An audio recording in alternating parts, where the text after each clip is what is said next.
Good morning. तर आज आपण बघणार आहे लॉंग रनिंग कशी करते। तर लई मुलं लॉंग रनिंग करते पण त्यांची पद्धत चुकीची असते। तर आज बघणार आहे आपण लॉंग रनिंग करताना कोणकोणत्या पद्धत वापरायला पाहिजेत आणि कोणकोणते स्ट्रिक वापरायची, त्यांनी लॉंग रनिंग तुमची कंप्लीट होईल। तर सगळ्यात पहिली गोष्ट असते लॉंग रनिंग।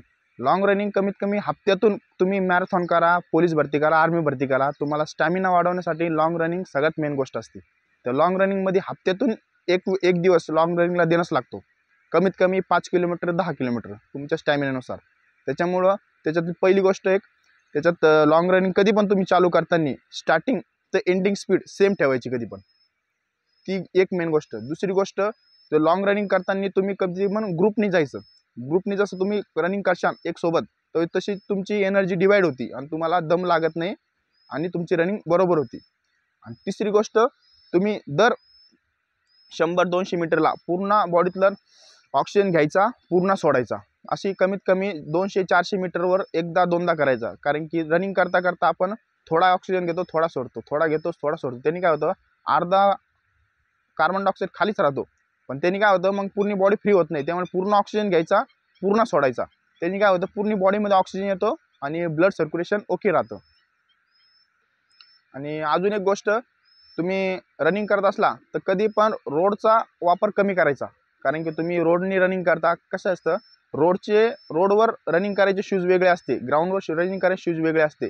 त्याच्यावर आपण नवीन टॉपिकवर एक व्हिडिओ बनवणार आहे, त्यात तुम्ही डिटेल्समध्ये सांगतो। पण याच्या आधी तुम्ही नॉर्मल शूज असला ना तर कधी कधी ग्राउंडचा यूज करा रनिंगमध्ये। तर रोडचा कमीत कमी शक्य जेवढं करता नाही येणार तेवढं नका करू, कारण की रोडने काय होतं, पायाला फटके बसते। यांनी तुम्हाला shin pain, knee pain, heel pain व्हायचे चान्सेस जास्त असते।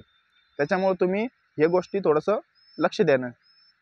आणि अजून एक गोष्ट, आपण लॉंग रनिंग करतो त्यावेळेस बॉडी पोझिशन एकदम नॉर्मल ठेवायची। हँड पोझिशन पण एक सारखीच ठेवायची, जास्त एफर्ट लावायचा नाही। एकदम फ्री होऊन जेवढं तुम्हाला रनिंग करता येईल तेवढं फ्री होऊन रनिंग करायची, त्याने तुमचा स्टॅमिना बिल्डअप होतो।